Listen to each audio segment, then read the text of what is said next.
I'm Blue. That's my name, not my persona. My parents wanted a boy.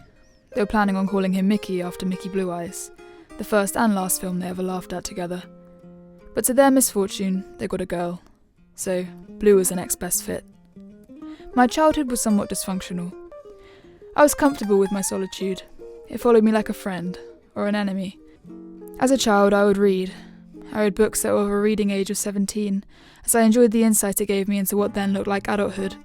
I later discovered that I would feel just as small at age 17 as I did when I was 8.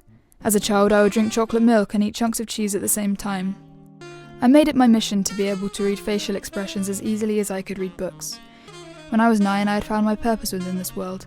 Life was simple and delicate. I gained independence pretty fast. I then learned to make my first pasta dish at age 8, and by age 9, I could cook a risotto. But now I'm 19, and I'm verging on an existential crisis. My days run differently. I am what I always aspired to be, an adult. I do grown-up things. I eat unsulfured apricots and seeded bread. I take cold showers to shrink my pores. I use eye cream. I like observing others as it makes me wiser and well-adjusted to the dangers of society. I like my room in which I stay, as it makes me feel protected from the outside world, protected from the creeps and the career hustlers. Sorry for the delay. We'll put you through as soon as we can. The overjoyed teenagers and the heartbreakers. I dislike the idea of dying. In fact, it terrifies me. Nothingness forevermore. I dislike people that desperately try to understand you on a deeper level.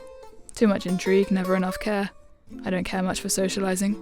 I've always seen it as a performance, a facade, a cockfight of words trying to be heard whilst no one is truly listening. My days typically start at 6. I wake up to the attacking sound of my space-age alarm that I've acclimatised to. I once explored the option of waking up to the radio, but I found insincere positivity in the early hours of the morning to be despairing and shallow. I take my time in the mornings. Hardly moving, I stare at my bookshelf containing books that await my attention. My knees that seem to have morphed into a weird shape with age. The window in which the view never changes. The cup filled with water and dust that has gathered overnight. And the records I no longer listen to laying cold on my shelf. I inherited the pretentiousness towards coffee that my father installed in me. I like my blend fine and fruity. He liked his coarse and musky. This is one of the only things I do with purpose. I work at the record store. It's generally quiet and involves little to no social interaction. I like jazz music as it allows me to ponder my existence without being fed too many words. When I work, I have time on my hands, so I like to plan my day ahead. Sometimes I get carried away by the music and nod my head to the beat, but only if no one's looking. On my to-do list sits the same 3 things every day.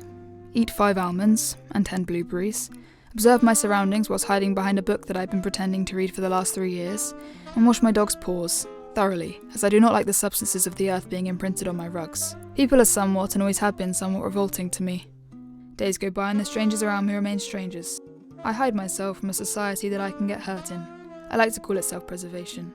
When I get home from a hard day's work, I like to eat pea omelettes and drink lemon water, apart from on Fridays when I eat ready-made dumplings. I don't do desserts. Today was just like any other day, to begin with. It's the postman. The postman with a big package and a bank statement. The postman arrival does not tend to excite me. Forgotten book orders that arrive 2 weeks late. The unexpected postcards from relatives that say they care. Or the rather empty and meaningless bank statements that I pile up in my drawer never to see the light of day. However, today's post was misled. Upon opening, I realised the package was addressed to a man named Mickey. I didn't know who Mickey was, but for some reason I felt the need to keep it, and quickly decided that going forward, to reduce my guilt, I'm not going to be the kind of neighbour that returns misled posts to its rightful owners. Wasabi peanuts, a second-hand thesaurus, a pair of sunglasses and a self-discovery journal. Mickey must be a man of words trying to heal from his childhood of silence, beige food and average fashion choices. Understandable. I like Mickey. Mickey feels familiar. But when it comes to self-discovery, I don't believe there's a whole lot to discover. It's never called to me the whole let's reflect on your damage thing, and honestly I find it embarrassing, writing about feelings, but as the days went by, as much as I tried to suppress it, my intrigue just grew stronger. Who am I? Foods that retain powerful emotional atmosphere from childhood. Oranges on a late day in May, cucumber topped with crunchy sea salt, chocolate chip cookies fresh from the oven, and cereal that was left in the milk too long. What was the nicest time of day? I used to love the evening sunlight, the warm glow that would shimmer across the trees and reflect off the groupings of insects floating together in one spot. I'd sit at my window and I'd observe the world falling asleep. Everything would feel so soft, so gentle, like there was nothing to hide from. Where would I go when I felt sad as a child? I'd go outside.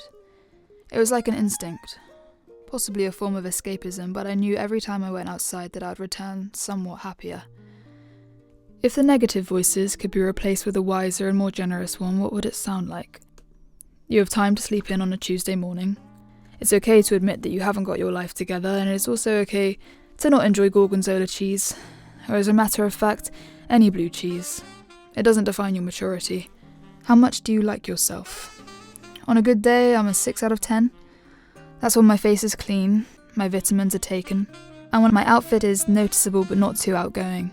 What makes you feel less lonely? My dog, and the respect I have for her tolerance when it comes to dealing with me? Being alone in a field, or any other place where human connection is limited. I don't like to be reminded of my solitude too often. What would it mean to grow up a little? I'd live presently. Maybe I'd buy an aubergine and be able to make a nice meal out of it. What traits do you dislike most in people? Arrogance, rudeness, judgment. Traits that are a reflection of my own, which I suppose explains my self-loathing. Beneath anger is often fear. What are you afraid of? I'm afraid of being vulnerable. That said, I do often keep my windows open when I listen to Rod Stewart, which for me is an overwhelmingly vulnerable act. Select an object and think about what mood it captures, what memories are attached.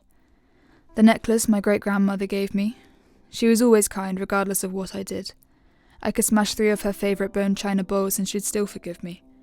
It captures afternoons sitting beside her on a lounge chair with an orange juice, and her with her rosé. It captures morning croissants and berries. The berries always had to come first. The lessons of etiquette she taught me over breakfast. It captures a time of innocence and a time of confidences. What triggers nostalgia? The rich smell of ground coffee beans steaming in the morning, gentle sunshine trickling through my curtains, ripping up crusty bread and dipping it into balsamic vinegar. The sound of 70s soul, the way music used to make me move, the smell of an earthy breeze, the sound of crickets amongst a summer hue, the way water holds itself, running, and the memories that remain preserved in images. What is the nostalgia telling you? That what I've been missing and longing for are the moments and memories that made me the happiest, those memories that I thought I'd been losing throughout the process of growing up. The truth is, I never lost them. They were just hidden away for a so-called rainy day. Given how short life is, what should you do now? Explore life with curiosity rather than fear. Accept that the inevitability of death is actually a crucial part of being able to live properly. I've wasted so many days moaning, hiding, fearing, loathing, hating, judging. I have the freedom to stop thinking the world is out to get me. I have the freedom to breathe. I woke up today feeling renewed. My days will run differently now. Starting from today, I woke up when the sunlight told me to. I still have an alarm set for 8 just in case, but I've set my alarm to 60s FM, and now my mornings are accompanied by Aretha Franklin. I now drink my coffee in whatever way suits me. Sometimes I even drink it in the shower, sometimes in bed, and sometimes on a walk. Spring is here and I'm noticing the changes. The buds blooming, the seasonal fruit, the warmth overriding the previous winter months. I'm appreciating the sunlight as I did when I was a child. I can go out and see people enjoying each other's presence now my eyes are open to it, now I'm aware. I drive to work mostly, with the windows rolled down. I like the breeze on my fingertips. I listen to the music of my childhood, the sweet sounds of the 70s to be precise. I've let my hair down again. I don't worry about the entanglements. I continue to work at the record store with its wonderful collection of colours and creation. Today I even let myself dance to the music, and dance with meaning, not with fear. I prepared a picnic for myself. Crusty bread and butter, grapefruit segments, olives and feta, and chocolate chip cookies. I watched the sun go down and tried to remain at peace with the midges and mosquitoes that slowly surrounded me. I like the warmth humanity has when you look for it. I like that we don't truly know what we're doing here, and I like the comfort of a green field where no one can see you. I like being messier. I like living life with a purpose to allow myself to be joyful. I've reached the beautiful realization that every living being has a life as complex as my own. They all experience pain, suffering, happiness, and life just as vivid as I do. When you look around in the present moment, you soon understand that there is no time to be bored in a world as beautiful as this. Maybe you miss someone who touched your heart a little deeper than anyone else did on that summer's day in a meadow back when you were just 17. Maybe you're confused about whether your dog likes you or not, or if that stranger saw you trip up over a coffee cup last night. Maybe that one human that you thought was the one for you turned out to be the one for a stranger that you'll never know. Maybe if you were secure, you'd have moved to the music more whilst you still had the chance, before your body began to collapse. Maybe you're afraid that you'll never finish that to-do list you began to write 3 years ago and never seemed to fully complete. Maybe you're scared that your last breath will be the breath filled with the most satisfaction. But maybe that's life. And in the end, what truly matters is that you loved. You loved it all.